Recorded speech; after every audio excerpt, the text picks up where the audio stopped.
Riverwalk. Welcome to Golden Bolden Life as we travel to San Antonio, Texas to visit the Riverwalk. The Riverwalk is one of the most visited sites in Texas. We are absolutely thrilled that you'll be experiencing this adventure with us. The question is, are you ready to do this? I know we are. Let's go! Now, if you haven't subscribed to our channel yet, we want you to consider it. Subscribe, and you'll be glad you did.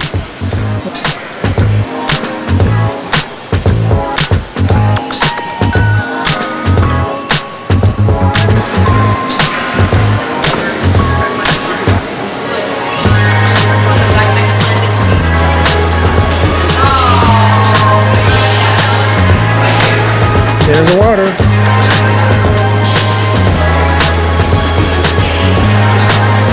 Want to get a snack? There's over 125 restaurants, exhibits, and places to see.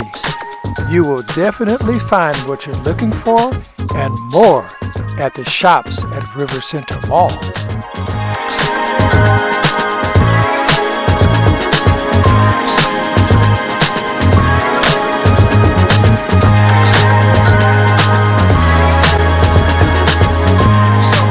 Are you ready for a cruise on the Riverwalk? I know we are. Come on and join Golden Bolden Life. Let's have some fun and experience this adventure with us. Riverwalk.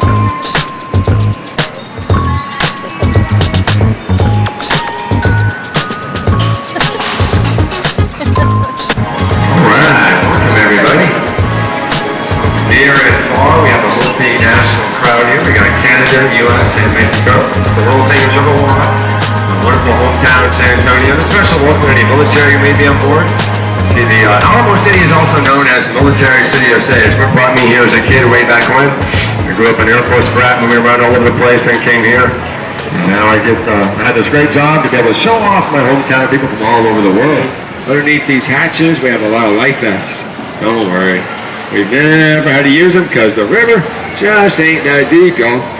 It's only about 3 to 5 feet deep on average throughout most of the entire roughly 180-mile course, so we're good there. Sit back, settle in, have those cameras out, take a lot of pictures. We'll do a couple miles. We'll be back here before you know it.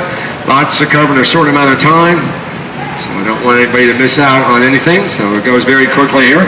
We'll begin with right there in front of us is a giant 16-foot tall sculpture called the Stargazer.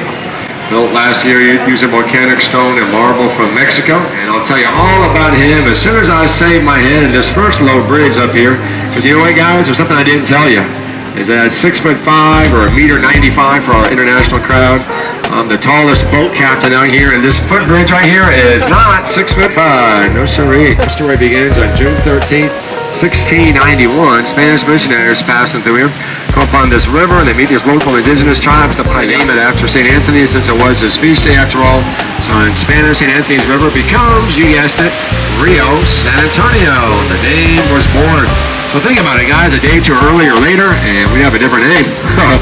And then 27 years later, when they come back to the river, and this time stay to build the first of what later became 5 Spanish colonial missions, giving the new name of the river to both the town, San Antonio, and the mission, calling it Mission San Antonio de Valero. Today we call that former mission the Alamo. Even if you haven't been to the Alamo yet, you'll see how it all nicely ties together right around the river, June 13th and St. Anthony, with the Alamo and San Antonio from the very beginning. Even before it was the Alamo, but you see, I hope to start it all and give us the name. So to recap here, guys, they were named by Spanish missionaries for a Portuguese priest who died in Italy. How about that, y'all? We got 3 different countries that give us our name before the town even began. Hundreds of years since, we've had many, many different countries and cultures and ethnic groups all contribute to our rich cultural history. We'll talk about some of that here on the tour. We're going to take a left turn up here, do a clockwise loop of about a mile or so on the natural part of the river. We, right now, are on a man-made extension of the river that was dug out in the mid-1960s in preparation for the 1968 World's Fair that was held here commemorating 250 years of San Antonio. So 1718 to 1968. So we dug a few feet deep here, extended the river all the way back there behind me out to my left, which is now mainly the convention center. Safety constraints keep us out, so we'll head back over the mall behind me to my right. That came 20 years later in 1988. So as we come on out in the natural part of the river for the bulk of our tour, we have the beautiful mariachi musicians up here at Casa Rio, the oldest restaurant on the Riverwalk. And our next story ties into the World's Fair. It's a beautiful four-diamond hotel right up here in front of the boat, guys. Right here where I'm pointing. Take a look. See up there at the top of the building there where I'm pointing? It says Hilton Palacio del Rio, Palace on the River. So this beautiful four-diamond hotel was built in record time for the World's Fair because we didn't get started on it until quite late, for one thing. So our crews working around the clock in staggered shifts. We built it so fast, the hotel is now in Guinness World Records as the fastest hotel of its size ever built. Yeah, it's 21 floors, almost 500 rooms. You know what, guys? We did the whole thing. You ready for this? Just 202 days. Yeah, start to finish, less than 7 months. What's even more amazing, though, is the way we built this. So check this out. Because we got started so late, we very quickly learned we just didn't have enough time to build the way we normally would back then. So we came up with a very radical new way to build. Never been done before, and it was so successful, it's become quite commonplace today, the whole world over. This was the first mass use of what we call modular construction. We build from the outside in. Take a look here at these box-like rooms, guys, just like with the modular home that we're familiar with. Think of this like almost 500 of them as a modular hotel. So the way it worked is we learned we could go a lot faster by putting everything inside the rooms first and then putting the finished rooms in the building one at a time. So in with the plumbing, lighting, electrical, carpeting, furniture, all of it. When the rooms were done, we'd stack them on top of each other like the box you see here, attached to steel cables, haul them up on cranes, and slip them right into place. Pretty amazing, yeah? So if you picture Legos meets Tetris, yeah, it gives you a really good visual of what it looked like assembling it.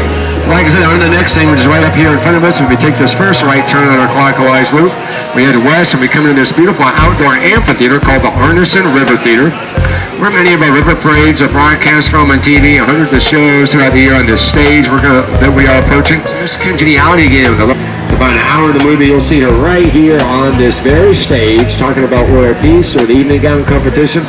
And take a look at the back of the stage where I'm pointing. You'll see those 5 bronze bells.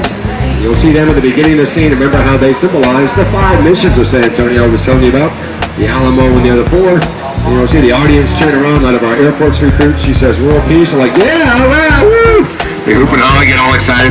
All right, as we continue heading westward, over here to my right is a big sculpture of a cowboy. Outside our 3-story Western Art Museum, the Briscoe Western Art Museum, will be open tomorrow 10 a.m. until 5 p.m. Active duty military get it for free. Veterans like here in the boats get discounts. And some of the neat things inside the Briscoe Western Art Museum include Pancho Villa's last known saddle, Santa Anna's ceremonial sword, a life-size replica of a stagecoach, a lot of neat things. Long before that, it began its first life in 1903. It was the very first public library in San Antonio. So you see we had this long-standing tradition. We're trying to save our buildings and not tear them down and rebuild whenever possible, but we'll preserve the history and the architecture of the exterior and transform the inside into something totally different. So many of these buildings that we see out here began as something other than what they are today. We'll talk about some of them on the tour here as we bob and weave in this oddly angled bridge. We come on out to this cypress tree. Its roots just naturally formed into a heart-shaped island. Where for over 100 years, people have been getting married on Marriage Island. You know what, guys? It's even said to bring good fortune all those who get married there. Yeah. The only thing is, I don't know if it's true or not, because I'm still single, so what do I know? Well, that's just what they tell me. Sounds good to me. As we pass through this tunnel-like bridge, we're going to come upon another 4-diamond hotel. We actually have 17 of them in San Antonio, a dozen of which right here on the Riverwalk or downtown. Over here to my right, this is the Westin Hotel where the NBA players stay when they come to play our Spurs. But you know what it was when I was a kid? A parking garage, yeah. When I came back stateside in 03, I had to park somewhere else. I later learned that in November 99, it had become the Westin Hotel. Now, a couple of buildings out here in this section that had not changed while I was gone. They've been around for a very long time. First off, right here in front of the boat, get a picture right here where I'm pointing at as well. We got 3 of them. What we're looking at, that building is the Bayer County Courthouse. Dates back to 1896. It's become the largest and the oldest continuously operating historic courthouse in all of Texas. The other building that's been around for a while, and over here to my left, came a few decades later, look all the way up high at the top. That building there, this is called the Tower Life Building. It opened up to great fanfare. On the 1st of June, 1829 is the very first skyscraper here. Topside of 404 feet, it'll be 123 meters, 31 stories, 100-foot flagpole. It's the highest flying flag in a building in San Antonio, and the tallest 8-sided tower in the country. They're called gargoyles. Now look down below where I'm pointing. You got these pairs of ugly faces all the way across. That kind of gargoyle called grotesque. All in between are the tall pointed spires and the ornate decorated elements, the hallmark traits of neo-Gothic architecture, the most common building style here from 100 years ago in the 1920s. As you walk around downtown, you'll now be able to easily spot neo-Gothic. You know what to look for. As we come out of the St. Mary's Street Bridge, take a look behind me to get a different view of the Tower Life Building. Looking eastward at the west side of the tower. Beautiful picture. While you guys get a picture of that, let me tell you, in 1968, we moved the main public library over here to my right to a much larger 3-story building. Where it houses the trade offices of the U.S., Canada, and Mexico, like we have represented on our boat. And down below it has one of our two marinas. As we approach, you might be able to see some boats in there. But where I most definitely cannot see boats, though, is up ahead around these corners. I'm tall, yeah, but I'm in the back. So I'm going to honk the horn to announce our approach. Here we go.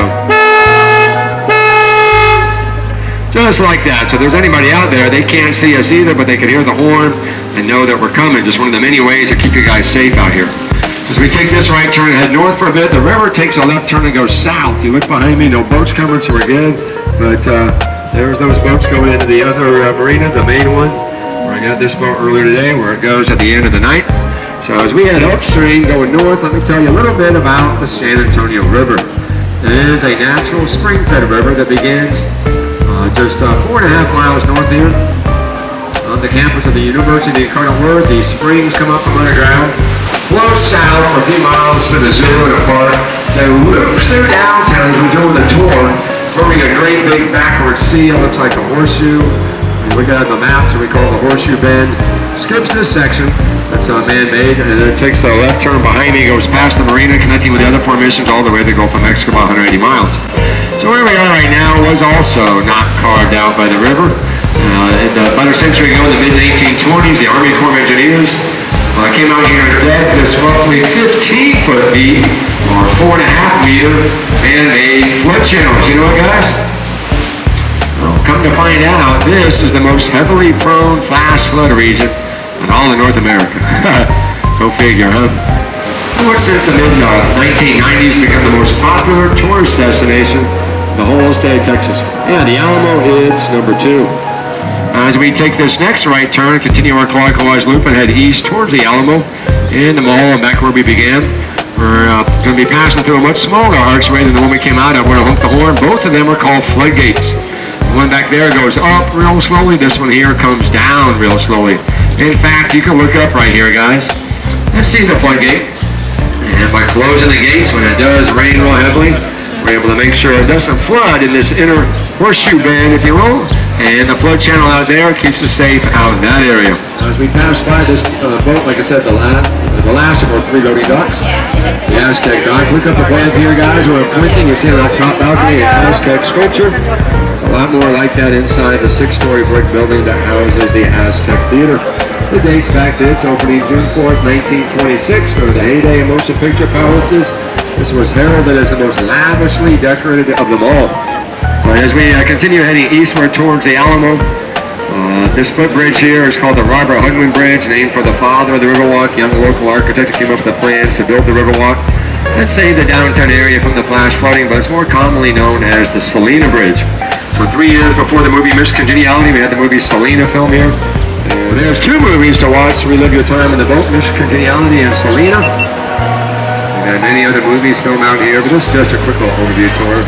Over to my left is another 4-diamond hotel. This is the Omni La Mansión del Rio, the mansion on the river. It also opened up early April 1968, time for the World's Fair, but unlike the other one, we left the building quickly. It was already here. We had a couple years to renovate. It began as a school more than 100 years earlier, 1853, eventually becoming St. Mary's University, and relocated about 5 miles west here behind me. And that, my friends, is the oldest Catholic college in all of Texas. It all started right here on the river. Now it's a beautiful 4-diamond hotel. You can see in the movie Selena. Point your cameras to my left, way up high in the sky. You're going to see a very tall building that looks like it's flat, neo-Gothic in style. You see the gargoyles there. This opened up late 1940 during the early days of the Great Depression. A lot of medical affairs took place there over the years. They did sadly close a few years back. The plans now are to one day turn it into a hotel. Today it stands as an empty building. This is the live jazz music that we have out here. We do this nightly, as we've done since 1963 for 60 years now. It should begin, set to get started here in the next few minutes, right over to my left.